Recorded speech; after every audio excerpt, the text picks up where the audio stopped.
दोस्तों स्वागत है आपका माइंड कूल मास्टरी में। हम लोग पढ़ेंगे आज भारतीय संविधान, इंडियन कॉन्स्टिट्यूशन। इंडियन पॉलिटी भी बोला जाता है, ठीक है। इसके पिता कौन है? Doctor B R Ambedkar, doctor Bhimrao Ambedkar.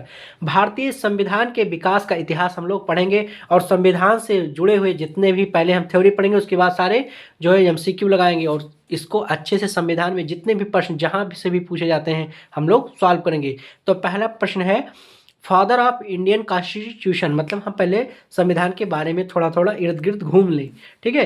तो फादर ऑफ इंडियन कॉन्स्टिट्यूशन यानी कि भारतीय संविधान के पिता डॉक्टर भीमराव अंबेडकर, ठीक है। उसको हिंदी में ट्रांसलेट किया गया है, भारतीय संविधान के पिता कौन है? Doctor B R Ambedkar, doctor Bhimrao Ambedkar. उसके बाद फादर ऑफ इंडियन पॉलिटी यानी कि भारतीय राजनीति के पिता, तो डॉक्टर बी आर अम्बेडकर, ठीक है। इन तीनों के प्रश्न में डॉक्टर बी आर अम्बेडकर, चाहे फादर ऑफ इंडियन कॉन्स्टिट्यूशन पूछे, चाहे भारतीय संविधान के पिता पूछे, चाहे फादर ऑफ इंडियन पॉलिटी पूछे, सब में जो है doctor Bhimrao Ambedkar, doctor B R Ambedkar, doctor B R Ambedkar, ठीक है। बी से भीम, आर से राव अम्बेडकर, ठीक है। तो भीमराव अम्बेडकर। उसके बाद भारतीय राजनीति के पितामह, अगर ये क्वेश्चन पूछा जाता है तो वो है वयोवृद्ध द ग्रेट ओल्ड मैन दादा भाई नौरोजी, ये पारसी थे, ठीक है। भारतीय राजनीति के पितामह दादा भाई नौरोजी। इन्हीं की एक पुस्तक है the poverty and in British rule in India, ठीक है। उसके बाद आधुनिक भारतीय राजनीतिक चिंतन का जनक किसे कहा जाता है? तो आधुनिक भारतीय राजनीतिक चिंतन का जनक कहा जाता है राजा राम मोहन राय। उसके बाद father of political science, father of political science यानी कि राजनीति विज्ञान के जनक कौन कहलाते हैं? तो अरस्ती या अरिस्टोटिल। देखो, जब राजनीति के साथ साथ विज्ञान लगाए यानी पॉलिटिकल साइंस, तो अरस्तु हो जाएंगे। हम संविधान है क्या? संविधान क्या होता है? संविधान का मतलब क्या होता है? संविधान एक धान ऐसा होता है कि इसमें संविदा मतलब इस प्रकार से चीज़ों को, इस नियमों को और तथ्यों को रखा जाता है कि उस हिसाब से हम चीज़ों को नियम बनाएं, नियम सर्कुलर बनाएं, उस हिसाब से हम कार्य करें।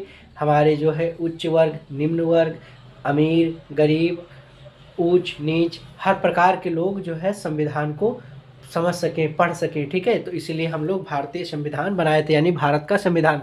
भारतीय संविधान में क्या है? कानून है, कायदे हैं कि कब किसको कैसे रहना है, कब कौन सा धारा लगेगा, कब कौन सा नियम है, कौन सी चीज़ों में क्या क्या है, क्या क्या हमको आज़ादी मिल रही है, क्या भारत सरकार दे रही है, क्या हम जनता की है, ठीक है। तो एक नियमों का कहा जाए कि सूत्र या फार्मूला किसी एक पुस्तक में लिख दी जाए तो उसको ही संविधान कहा जाता है, ठीक है।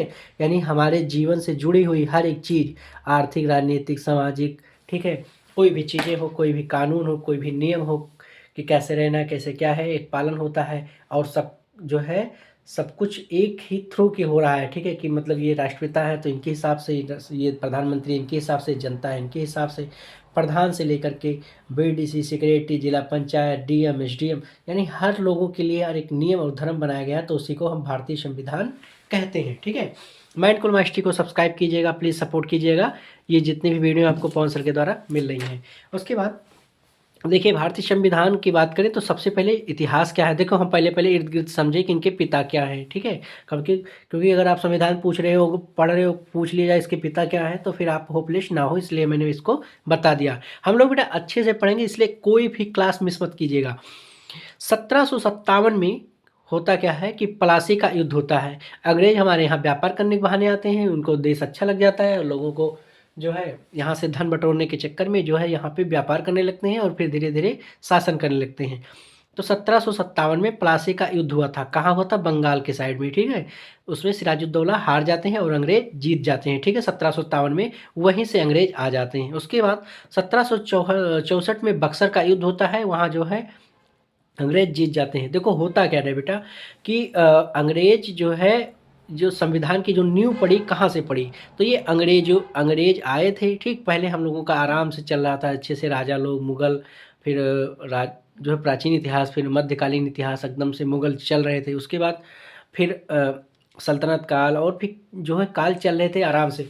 परंतु होता क्या है कि अंग्रेज जब आते हैं तो प्लासी का युद्ध और बक्सर के युद्ध के बाद 1757 और 64 के बाद में अपना कब्जा जमा लेते हैं बंगाल पर। धीरे धीरे करके बंगाल से बंगाल इस साइड में है, बंगाल से बिखेरते हुए चारों तरफ आ जाते हैं।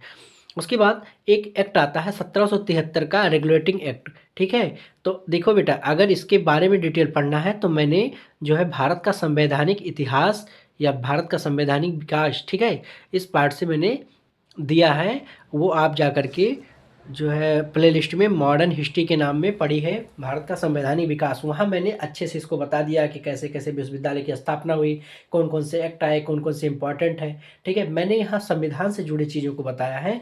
तो आप लोग, मैं इस वीडियो के डिस्क्रिप्शन में लिंक दे दूँगा, वहाँ पर जा कर के आप उस वहाँ पे देख सकते हैं। अगर वहाँ से देखेंगे तो उसके बाद ये अच्छे से और समझ में आए। फिर भी हम एक रूपरेखा मोटा मोटा हम बता देते हैं। 1773 ईस्वी का रेगुलेटिंग एक्ट, कंपनी प्रशासनिक एवं राजनीतिक मान्यता प्राप्त करती है, ठीक है। 1773 में एक रेगुलेटिंग एक्ट आता है अंग्रेजों की तरफ से, उसमें क्या कहते हैं, कंपनी प्रशासनिक एवं राजनीतिक मान्यता प्राप्त करती है।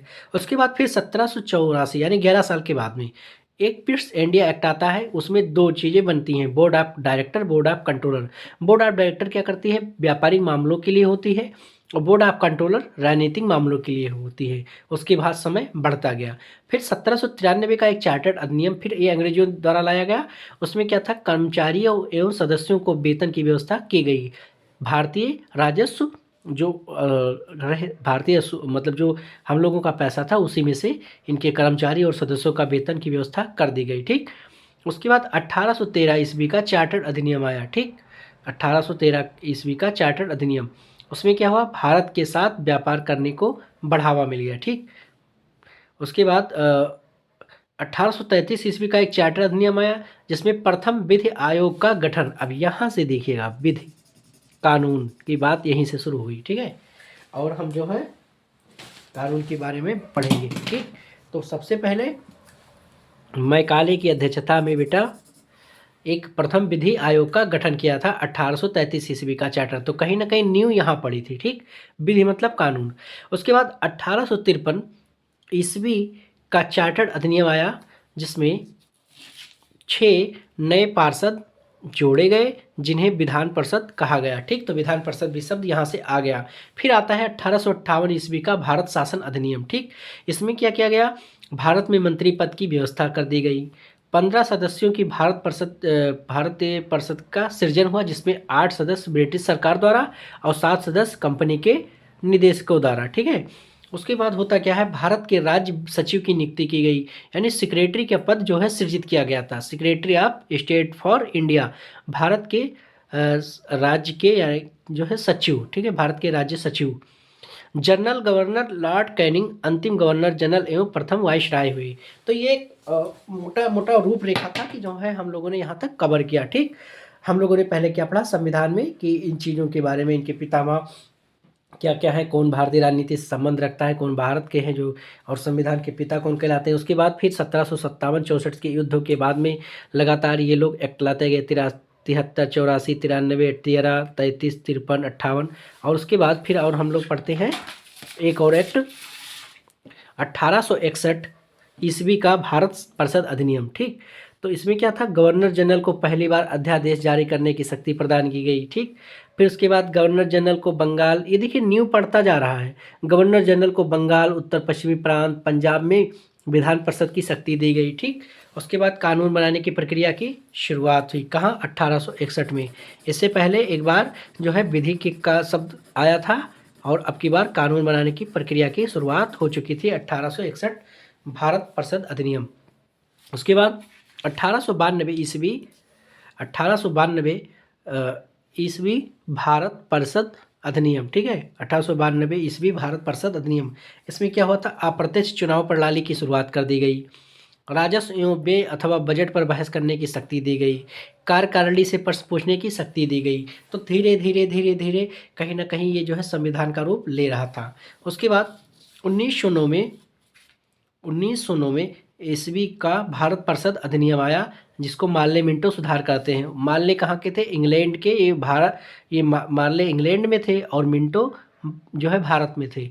और जो ये मार्ले थे, इनको क्यों कहा गया कि ये भारत के राज्य सचिव थे, ठीक है। और मिंटो क्या थे, भारत के वायसराय, ठीक।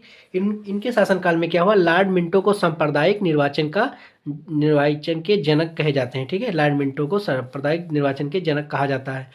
उसके बाद एक अच्छी घटना ये हुई कि सत्येंद्र प्रसाद सिन्हा वायसराय की कार्यपालिका परिषद के प्रथम भारतीय सदस्य बने। ठीक, तो यहाँ से कहीं ना कहीं नींव और मजबूत होता चला गया, प्रथम भारतीय सदस्य। ठीक है, उसके बाद 1919 ईस्वी का भारत शासन अधिनियम आया। ठीक, उसमें मॉन्टेग्यू चेम्सफोर्ड सुधार, तो मॉन्टेग्यू कहाँ थे? इंग्लैंड के, चेम्सफोर्ड भारत के। ठीक है, उसके बाद केंद्र में होता क्या है, केंद्र में द्विसदनात्मक विधायिका की स्थापना की गई। प्रथम जो है राज्य परिषद और दूसरा क्या है, केंद्रीय विधानसभा। प्रथम राज्य परिषद में 60 सदस्य थे और केंद्रीय विधानसभा में 144 सदस्य थे। ठीक, तो कहीं ना कहीं न्यू और मजबूत होता चला गया, पिल्लर समझो पड़ रही है। फिर उसके बाद भारत सचिव ने क्या किया, उन्होंने भारत में महालेखा परीक्षा, जिसको कैग बोला जाता है, की नियुक्ति कर सकता है। ठीक है, उन्होंने कहा भारत सचिव भारत में महालेखा परीक्षा की नियुक्ति कर सकता है। ठीक है, तो कहीं ना कहीं पिछली कहानियाँ जुड़ी हुई हैं।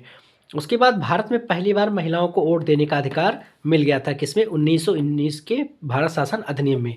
उसके बाद फिर हम पढ़ते हैं 1935 ईस्वी 1935 का भारत शासन अधिनियम, और सब कुछ यहीं से ही इम्पॉर्टेंट है। भारत का शासन अधिनियम जो है, इसमें ये कहा गया था कि जब तक ये जो है संविधान बन नहीं जाएगा तब तक 1935 के हिसाब से कामकाज होगा।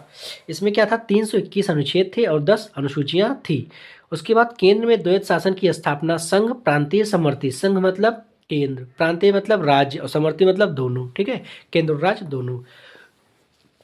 उसके बाद भारत परिषद का गठन अंत हुआ। ठीक है, भारत परिषद का अंत हुआ और संघीय न्यायालय की व्यवस्था की गई। उसके बाद 1947 ईस्वी का भारत स्वतंत्रता अधिनियम, यहाँ पे दो राज्य की स्थापना की गई थी 1947 में, एक भारत और एक पाकिस्तान। भारत पाकिस्तान दोनों अधिराज्यों में से एक एक गवर्नर जनरल होंगे। भारत मंत्री के पद समाप्त कर दिए जाएंगे। संविधान सभा बनने तक 1935 का भारत शासन अधिनियम लागू होगा। संविधान सभा का विधानमंडल के रूप में कार्य करना। तो इसी हिसाब से कहा गया था कि जब तक, ये देखिए ये लाइन बहुत इंपॉर्टेंट है, कि जब तक संविधान सभा बनने तक, यानी संविधान सभा जब तक नहीं बनी है, अगर जब तक बन जाएगी उसके बाद ही सब कुछ होगा। अगर नहीं बन रही है, उससे बनने से पहले 1935 का जो भारत शासन अधिनियम लागू है वहीं पे जो है कार्य किए जाएंगे। तो ये कहीं ना कहीं ये रूपरेखा थी, हमने बता दिया। कहीं ना कहीं भारत का जो संविधान है ये मॉडर्न हिस्ट्री, आधुनिक इतिहास से जुड़ा हुआ है। तो बेटा इसके डिस्क्रिप्शन में लिंक दिया गया है। 2 पार्ट है बेटा भारत के संवैधानिक इतिहास में, पार्ट 1 पार्ट 2 दोनों पढ़ लीजिएगा और वहाँ से फिर ये पढ़िएगा तो आपको अच्छे से समझ में आ जाएगी कि संविधान सभा का क्रम कैसे बढ़ा, कैसे हुआ और संविधान सभा कैसे बनी। ठीक है, अगर जानकारी अच्छी लगी हो तो लाइक कीजिएगा, सब्सक्राइब कीजिएगा। और इसके बाद जितने भी इम्पॉर्टेंट मतलब ये भी क्लास इम्पॉर्टेंट है, और यहाँ से सोचिए संविधान से सारे क्वेश्चन फंसते हैं और सारे क्लास इंपॉर्टेंट है, एक भी क्लास छोड़ना नहीं है बेटा। थैंक यू बेटा।